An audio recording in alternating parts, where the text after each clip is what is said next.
Hello and welcome. Going back to school can be a hard adjustment for parents and children alike after a carefree summer with staying up late, sleeping in, and no homework. Unfortunately, summer is over and students are back in school. We're going to take a look at some of the topics families need to get off on the right foot. First, to the safety and security on school campuses. Our Nick Starling spoke with the top cop at Duncanville ISD to see what some North Texas school districts are doing to keep your child safe. Good morning. Duncanville ISD Police Chief Mitchell Lambert briefs his officers before the school year starts. We did some tweaks and changes with the parking lot. A new school year brings a new opportunity to look at how to best secure the campuses. Every summer, every year we're evolving. We're trying something different. We're trying to make it more secure. Creating an environment where you feel safe with this team of 26 people over 18 campuses. We constantly monitor and patrol each campus daily. There's not really a campus that we stick with. We do have a representative of our department at every school that we check in with principals and students alike, having programs where we can stay after school with them. So we're very well represented within the district. His staff checks each access point and doors. As students come to school, they'll walk through metal detectors. There's even new cameras keeping an eye on everything. We really want to have a sense of we are watching your student in a positive light to ensure their safety. Keeping it positive with the hope it'll build a better connection between students and these officers. Speaking with the student on a different level, sometimes we get a lot more information coming out than they would say to the principal or the teacher. So we try to have a relationship with them so we can see what's going on in that individual's life and not just take for face value. Chief Lambert says they want to keep an open line of communication with the parents and students to address any concerns they may have. And there's a place on the district's website where you can report any threats or suspicious behaviors. In Duncanville, Nick Starling, CBS News, Texas. What you can do to make sure your children are safe if there's ever an emergency on campus? Well, the American Academy of Pediatrics has a school safety checklist. Here are 3 of its tips. 1, learn your school's plan for emergency response, what access parents have during an emergency, school emergency contact information, and reunification plans. 2, consider having backup or extra medication at your child's school if there's an emergency and your child has to remain on campus for a long period of time. And 3, make sure to review your family's emergency plan, including a meetup location and communication options between parents and students. All things we don't ever want to think about, but it's always best to plan and be prepared. While physical safety is important for children, so is their safety as they go online for school and to talk to their friends. Experts say online predators are always searching for their next victim, and it's easier than ever for your child to get wrapped up in a bad situation. According to online safety company Bark.com, nearly 74% of children in Texas have encountered online content of a sexual nature. Social media and online safety expert Tanya Jordan says, along with online predators, parents should be on the lookout for cyberbullying, digital peer pressure, and scams. Prevention is better than intervention. If you can have a heads up as to what your children are encountering and will potentially deal with, especially as they enter middle and high school, your relationship with them will be stronger and their physical and mental health will be better. Here are 5 tips for how parents can navigate tech. Open dialogue. That means regularly discuss online safety and experiences with your child. Set boundaries. Establish screen time limits and tech-free zones. Educate. Teach kids to recognize phishing scams, fake news, and online predators. Privacy settings. Ensure the privacy settings on apps and devices are set to the highest level. And use parental controls. Employ filters and monitoring tools to limit and review online activities. Coming up, advice on 2 of the toughest conversations to have with your kids. But first, highlights from our CBS News Texas Morning Show Back to School bus ride. Brooke, what are you feeling? I'm feeling excited, a little nervous, ready to go back to school. We're looking at our bus driver. Are you Sherry? I am. Miss Sherry is excited as us, if not more. Oh, by the way, Dominus was voted most likely to succeed. Right? And you were the most talkative. I was most talkative. You were? Nothing. I was not a cool kid in high school. And Madison was voted the best here. Thank goodness for the Nickies of the world, because if I was an aide, it wouldn't be any patience. It'd be, sit your butt down right now. This is our veteran teacher. The doors are opening. I'm going into play-by-play.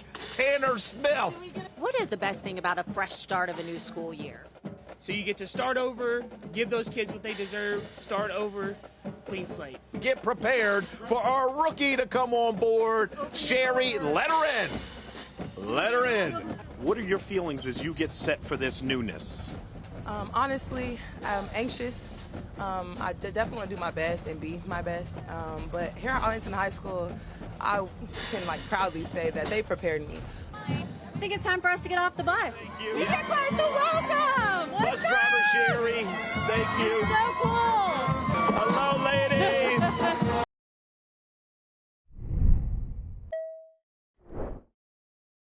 The first day of school is a busy time for parents and kids, but experts say you should find time to talk to your kids about the dangers of drugs. Olivia Leach takes a look at how parents can prepare their children and what your school district could be doing to fight drugs on campus.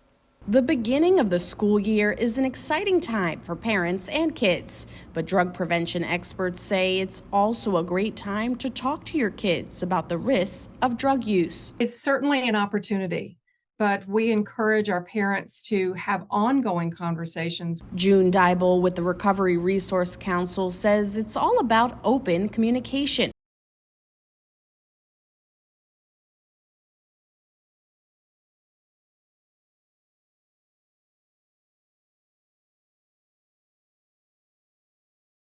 Last school year, at least 3 Carrollton Farmers Branch ISD students died and 6 others were hospitalized after taking fentanyl-laced pills. 3 drug traffickers have pled guilty to drug crimes in connection with those fentanyl poisonings that led to overdoses. The district told us all of its schools are stocked with Narcan. Principals at each school will designate which staff members will be trained to use Narcan, which can reverse opioid overdoses. All athletic trainers in the district also carry and are trained to use Narcan. I do think the schools need to have it. I do believe that teachers should have it. Dallas ISD and Arlington ISD say all of their campuses are also stocked with Narcan. Fort Worth ISD says this July, all of its schools received Narcan kits, and this fall, staff will be trained on how to identify overdoses and how to use Narcan. Experts say at home, parents can coach their kids about what to do if they're offered drugs at school. Because at some point in time, they're going to encounter it, and children need to be ready with an answer. Olivia Leach, CBS News, Texas. As children get older and walk to school, ride their bike, or wait for the bus on their own, it's important to talk to them about what to do when people they don't know approach them. Brooke Katz has some advice on how to start that conversation. Never talk to strangers. That's what so many of us heard growing up. And when it comes to talking to your kids about the topic, experts say be careful not to make it too scary. When we talk about stranger danger, you got to be careful. You don't want to create anxiety and fear of your child, but you want to balance that with their safety and their security. Doctors recommend explaining to your child that there's never a reason an adult would need a child's help finding something. He says it's also a good idea to go over some scenarios where a bad person might ask them for help. For example, they might say they lost their puppy and they need help finding it. Or they may try to entice them with threats or even electronics. Doctors say it's also important to teach your kids who the good people are, like police officers, firefighters, and teachers. Another helpful tip: come up with a family password. I tell my patients to have a secret family password that is only between your family. So if someone comes up to my child and says, hey, your mom's running behind, she was at the hospital, she was in a car accident, she told me to pick you up. My kids are trained to say, hey, what's our family's secret password? Communication is key here. Conversations should be ongoing because safety needs change as your child grows. And here are more highlights from our CBS News Texas morning show's Back to School bus ride. Hey, hey. Welcome back to our Back to School special. Yes, it is Wednesday, August 16th, and Arlington ISD school is in session. We're here at Arlington High School right now. We've taken the show on the road. We are truly getting into the back to school spirit here.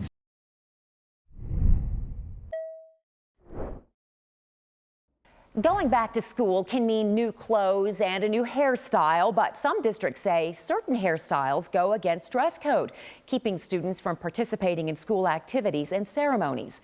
The Crown Act, legislation that prohibits race-based hair discrimination, was signed into law by Governor Greg Abbott in May. State House Representative Retta A. Bowers, who introduced the bill, says this legislation ensures students won't be held back from important classroom instruction, playing in athletics, or even graduating simply because of their hair. And that's a beautiful thing, that families and students are not having to second guess themselves, that they can walk confidently and eagerly into school, proudly and ready to learn. And that's what I think we should all want for our students. Bauer says if your student does experience race-based hair discrimination, make sure to get the information in writing from your student and address it with your school leaders. Texas's Crown Act goes into effect September 1st. Children in middle through high school go through a lot of growing pains that can cause anxiety and low self-esteem. Such things as learning good hygiene will save teens embarrassment and keep them healthy. Here's Keith Russell. I know a bunch of those guys are going to want to run the class without taking a shower or just spraying down, but we're going to be standing at the door to make sure they're getting a shower, wiping down, and then we have to do a good job with their hygiene. As soon as their stuff is put in a basket, we got to get it washed, dried, hung back up because they got to work out again in fourth period. Mesquite High School head football coach DeMarcus Harris says sometimes it's not as simple as whether they smell good or not following a workout. And a lot of times you got to ask why. You know, does he not have deodorant? You know, does he not have the soap? Does he, towel issues, whatever. So I want to know the why. Mesquite High School Assistant Campus Coordinator Kelsey Baker knows young ladies are not exempt from the conversation. Especially for a female, you don't want to go to class not being the best version of yourself. And so hygiene is one of the things that allows you to be the best version of yourself. Baker says when you're talking about a delicate subject, you have to handle it in a delicate fashion. And that talk should always happen one-on-one, from coach to player or parent to child.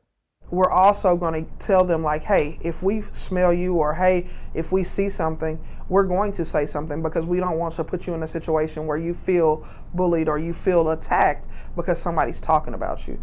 We're going to protect you, but we're also going to put you in a situation so you don't ever have to feel that. And while there's always travel-sized products that can help the athlete freshen up throughout the day, everything from a toothbrush and toothpaste to mouthwash to body wash to deodorant, powder, wipes, and hand sanitizer can all fit in a backpack. But Mesquite High head athletic trainer Yuri Ashley explains why washing your hands and body, not to mention all the water bottles, equipment, and surfaces, can be a game changer. And they get a cut or abrasion or something like that, something simple that they might think it might not be a big deal, but if they're not properly taking the necessary steps of proper hygiene and also making sure they're properly getting clean and they're showering and they're taking care of their personal overall hygiene, those things can get infected. Little things can lead to big outcomes. Does your child feel nervous about going back to school? Or maybe you, the parent, aren't ready to send your child off to school for the first time. Lauren Crawford spoke to a local mom and pediatrician who offers guidance for families. She says, above all, start the year with words of affirmation. The day is finally here. So it's really, really important to really speak highly of the school, the milestone that's here. This is a great triumph. The kids need to hear that their parents are fully, confident in the child's ability to go to school and to be confident. Dr. Erin Bridgewater says the best thing a parent can do is project confidence to their child, even if they are shedding tears. Following through is the most important part. I always caution parents against, drawing out that last goodbye because the emotion does start to build. Here are 3 steps to make the goodbye process easier. Create a goodbye ritual. Parents, try having a special wave or moment every day you send them off. It's important to make it quick and not a drawn-out moment. Reassure your child during the separation process. Always let the child know who is going to be picking them up from school, when and where they will be. Speak highly of school at home. Talk about their teachers and friends. Sing songs from school, anything to try to connect the two places. Dr. Bridgewater reminds parents children are resilient. They are very much in tune with the attitude of the parents. So if parents are feeling at least exuding confidence about their child and speaking with a lot of confidence about how well their child is going to do, the child will take their cues off the parent. It's hot and students are walking and biking to and from school. Students on the athletic field will also feel the heat. It's good for students and parents to know the signs of heat exhaustion so that everyone can stay safe. Warning signs include having a headache, being extremely thirsty or extremely tired. And parents, if you're worried about this heat, you can send your kids to school with a water bottle every day and make sure they're wearing light colored and loose fitting clothes. Remember, children with chronic conditions such as diabetes, asthma, or respiratory conditions may need extra help. So talk to your doctor about the best ways to keep them protected. While it's hot now, soon it's going to be cold season, and we all know how easy it is for germs to spread at school. Brooke Katz spoke to a local doctor about how to keep your family healthy during the fall and winter. Runny noses, sore throats, all pretty common, says Dr. Carol Walloway with Baylor Scott and White All Saints, especially as the kids head back to class. Well, they call it the common cold because it's very common. We see quite a bit of that. We'll start to see flu here pretty soon. Pink eye or conjunctivitis is another one, where that pink eye that we're used to seeing that's very contagious. As well as gastroenteritis or the stomach flu. What is it about going back to the classroom that seems to get kids sick and really household sick? As the kids are coming back in closer quarters with each other and sending these bugs to and from the home, it's highly likely and something that we often see that they start to spread these bacteria and viruses amongst each other. When it comes to battling the bugs, Dr. Wellaway says your first line of defense comes from good old-fashioned soap and water. Reminding your kids to make sure that they're washing their hands is utmost importance. Not sharing utensils, combs, those type of things that kids like to get into. And it's doctor's orders that if your child is under the weather, keep them home so they can't get others sick. The typical recommendation is to stay home until 24 hours after their fever breaks. If a fever is high or persistent, then it's time for a trip to the pediatrician. Still ahead, we're going to get the rules of the road around school buses from Madison Sawyer. And here are more highlights from the CBS News Texas Morning Show's Back to School Bus Ride. We have the AHS Colt Kickers in the house. Hey, Colt Kickers, can we make some noise? Oh, yeah. That's what we call first day back to school enthusiasm.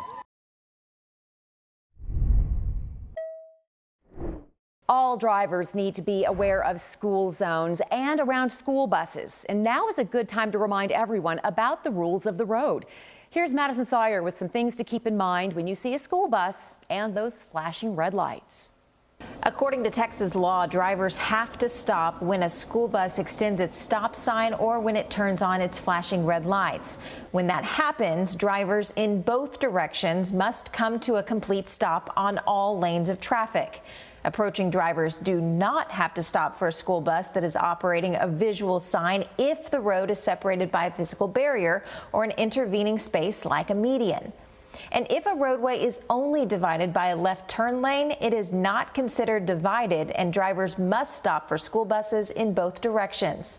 The law states you can continue driving only once the bus is moved, the flashing lights have stopped flashing, or the bus driver signals that it's okay to pass. Violations can lead to a fine of up to $1,250 for a first offense. And remember, students running to the bus stop or exiting the bus may not be paying attention to what is happening on the road around them. Parents keeping track of the bus carrying your child is getting easier in many districts. Dallas ISD is one of many that are now using an app called EduLog, which lets you know if a bus is running behind or if the bus took a detour. You can also get alerts when the bus is a mile away to help keep your child from missing their ride to school. Parents can only access the app with their students' information for security reasons. Well, it can be a challenge, if not a battle, to get your kids motivated to do their homework. We checked with the Child Mind Institute, and here is some advice that could help lead you to success. First, show up. Let your kids know you care about their schoolwork and check in with them to see how their classes are going. Use positive reinforcement. It doesn't have to be big. A little high five or even a little extra screen time can go a long way. Reward the effort instead of the outcome. You want to send the message that you respect hard work. And make your child's teacher your ally. They might be able to give you some insight into things that motivate your child or even things they may be struggling with. Bring in reinforcements if you need to. You could hire an older student to help monitor and help with homework, especially if you find you're really getting stressed out. And you can find these stories that you saw here, as well as other resources information on our website, cbsnewstexas.com. That's going to do it for now. Thank you for watching. I'm Karen Borda for CBS News Texas. We're going to end our show with more highlights from the CBS News Texas morning show's Back to School bus ride.